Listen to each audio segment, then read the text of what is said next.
Good morning student. शुरू करते हैं आज की क्लास।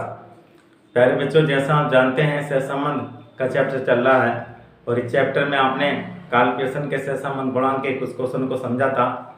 आज एक और महत्वपूर्ण क्वेश्चन के माध्यम से समझते हैं काल्पनिक का सहसंबंध गुणांक किस प्रकार ज्ञात किया जाता है। प्यारे बच्चों, एक महत्वपूर्ण क्वेश्चन है और इस क्वेश्चन में आपसे पूछा है निम्न समंकों से जनसंख्या के घनत्व और मृत्यु दर के मध्य सहसंबंध गुणांक की गणना कीजिए। और ये आपको दे रखा है, क्षेत्र दे रखा है, 4 क्षेत्र दे रखे हैं ABCD और इन क्षेत्रों का क्षेत्रफल वर्ग किलोमीटर में, जनसंख्या और मृत्यु दे रखी है। तो ये क्षेत्रफल दे रखा है, ए क्षेत्र का 200, बी का 150, सी का 120 और डी का 80 वर्ग किलोमीटर। और इनकी जनसंख्या दे रखी है, एक क्षेत्र की 40,000, बी की 75,000, सी की 72,000, डी की 20,000 और मृत्यु दे रखी है, ए की 480 और बी की 1,200, सी की 1,080 और डी की 280। प्यारे बच्चों, सबसे पहले आप जनसंख्या घनत्व और मृत्यु दर निकालेंगे, क्योंकि आपसे जनसंख्या घनत्व और मृत्यु दर में सहसंबंध निकालने के लिए कहा है।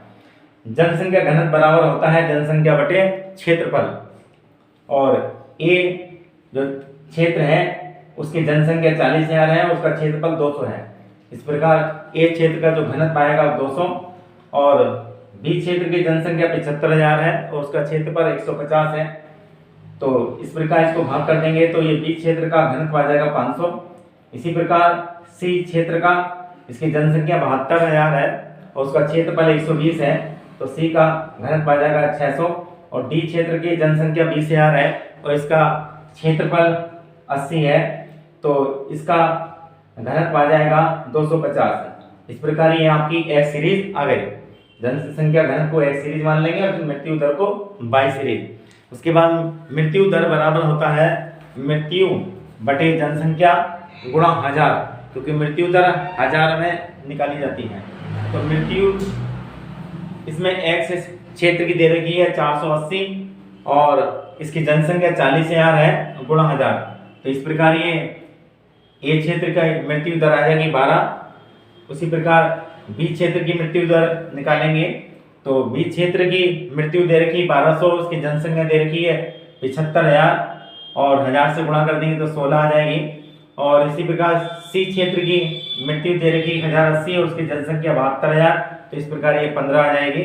और डी क्षेत्र की मृत्यु दे रखी है 280 और उसकी जनसंख्या दे रखी 20,000, इस प्रकार ये आपकी 14 आ जाएगी। तो ये 22 सीरीज आपको आ गई। अब आप सबसे पहले एक्स लिखिए, जो आपने जनसंख्या घनत्व निकाला है ये लिखिए आप 200, 500, 600, 250। उसके बाद आप इसको डायरेक्ट मेथड या शॉर्टकट मेथड दोनों में से किसी के द्वारा कर सकते हैं। तो प्यारे बच्चों, सबसे पहले आप इसमें कल्पित माध्यम मानिए और इसको हम मान लेते हैं 500 को मान लेते हैं यहाँ कल्पित माध्यम। तो ये आपका a बराबर एज्यूम वाला 500। इसके बाद आप dx निकालेंगे और dx बराबर क्या होता है x माइनस a। तो ये आ जाएगा आपका माइनस के 300 0 और प्लस के 100 और ये माइनस के 250। अब इसका स्क्वायर कर देंगे d स्क्वायर x और ये 300 का स्क्वायर आएगा 90,000 और 100 का स्क्वायर आएगा 10,000 और 250 का स्क्वायर आएगा 62,500। इसका टोटल कर लेंगे और ये टोटल आएगा आपका 1,62,500। डीएस का टोटल कर लेंगे और डीएस का टोटल माइनस के अलग प्लस के अलग करेंगे और जो ज्यादा है उसको आप घटा कर लिखिए। तो ये आपका ये माइनस के आपके 450 बचेंगे। इसके बाद बाई सीरीज लिखेंगे और ये बाई सीरीज आपने निकाली थी, जो मृत्यु दर है उसको बाई माना है हमने। तो ये लिखिए आप 12, 16, 15, 14। अब इसमें आप किसी को आप एज्यूम मानिए, कल्पित माध्यम मानिए और यह मान लेते हैं हम 15 को मान लेते हैं। अब dy निकालेंगे, dy बराबर होता है y माइनस a। तो ये माइनस के 3 प्लस के 1 0 और माइनस 1, इसका स्क्वायर कर देंगे और इसका स्क्वायर आएगा आपका 9 1 0 1। इसका टोटल कर लेंगे, ये माइनस के 3 बचेंगे और इसका सिग्मा डी स्क्वायर y का टोटल आएगा 11। अब dx और dy की गुणा कर देंगे।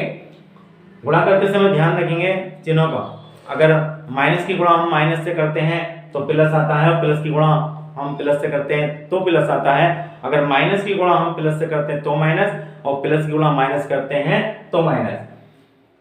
माइनस के 300 की गुणा माइनस से के 3 से करेंगे तो आपके प्लस आएगा 900, और ये आप 1 की गुणा आप 0 से करेंगे तो 0, ये 0, और उसके बाद माइनस के 1 की मल्टीप्लाई आप करेंगे 250 से तो ये आपका आएगा प्लस के 250, और इसका टोटल कर लेंगे तो ये आ जाएगा आपका 1150। प्यारे बच्चों, कैलकुलेशन का सहसंबंध गुणांक का सूत्र लगाएंगे, और शॉर्टकट मेथड में कैलकुलेशन का सहसंबंध गुणांक का सूत्र होता है r बराबर sigma ds dy into N minus sigma ds into sigma dy upon पूरे में under root sigma D square X into N minus sigma ds का whole square sigma D square Y into N minus sigma D Y का whole square. इसकी value आप इसमें भरेंगे। Sigma D X D Y का total है आपका 1150, N पदों की संख्या और यहाँ एन पदों की संख्या 4 है, गुणा 4, और सिग्मा डी एक्स का टोटल है, सिग्मा डी एक्स का टोटल है आपका 450 लिखिए, माइनस के 450 हैं, और सिग्मा डी वाई का टोटल है माइनस के 3। सिग्मा डी स्क्वायर एच का टोटल है 1,62,500, और एन यहाँ 4 है, और सिग्मा डी एक्स का टोटल है 450 का होल स्क्वायर, और सिग्मा डी स्क्वायर वाई का टोटल है 11, और एन पदों की संख्या 4, माइनस सिग्मा डी वाई का टोटल है माइनस के 3 का होल स्क्वायर। इसको हम सोल्व करेंगे तो ये 1150 की गुणा आप 4 से करेंगे तो 4600 आएगा, और 450 की गुणा 3 से करेंगे तो ये 1350 आएगा। ये माइनस करेंगे क्योंकि माइनस माइनस प्लस हो जाएगा, और भाग माइनस है तो माइनस रहेगा। 1,62,500 गुणा 4 से करेंगे तो 6,50,000 आएगा, और ये 450 का होल स्क्वायर 2,02,500 आएगा, और ये 11 की गुणा 4 से 44, और 3 का होल स्क्वायर 9। 4,600 में 1,350 हम घटा देंगे तो 3,250 बचेंगे, और 6,50,000 में 2,02,500 घटा देंगे तो 4,47,500। 44 में से 9 घटा देंगे 35। अब आप इसका अंडर रूट निकालेंगे, और 4,47,500 का अंडर रूट आएगा 668.95 लगभग, और 35 का अंडर रूट आएगा 5.92। अब इसकी आप गुणा कर लेंगे तो ये आ जाएगा आपका 3,960.18। अब इससे 3,250 को भाग कर देंगे 3,960.18 से, तो ये आपका सहसंबंध गुणांक आ जाएगा 0.82। प्यारे बच्चों, इस प्रकार जनसंख्या घनत्व और मृत्यु दर में सहसंबंध गुणांक आ जाता है प्लस के 0.82, और इससे ये सिद्ध होता है जनसंख्या घनत्व और मृत्यु दर में उच्च घनात्मक सहसंबंध है। तो प्यारे बच्चों, ये क्वेश्चन आपका कंप्लीट हो जाता है, और उम्मीद करते हैं सही बच्चों की समझ में एक क्वेश्चन आया होगा। अगर कोई बात आपकी समझ में नहीं आती है तो आप कमेंट में लिख सकते हैं, आपकी हर समस्या का समाधान करने की हम पूरी कोशिश करेंगे। अगर आपको समझ में आता है तो वीडियो को लाइक कीजिए और शेयर भी कीजिए ताकि और का भला हो सके। अगर आप हमारे चैनल पर नए हैं और आपको लगता है चैनल आपके लिए लाभदायक है तो चैनल को सब्सक्राइब करिए और बेल आइकन को प्रेस कर दीजिए। और अगर आप पिछली वीडियो देखना चाहते हैं तो आप प्ले लिस्ट में जाकर आप class wise, subject wise, chapter wise और टॉपिक वाइज वीडियो देख सकते हैं, और कॉमर्स के प्रत्येक टॉपिक को आप सरल व स्पष्ट शब्दों में आसानी से समझ सकते हैं। धन्यवाद।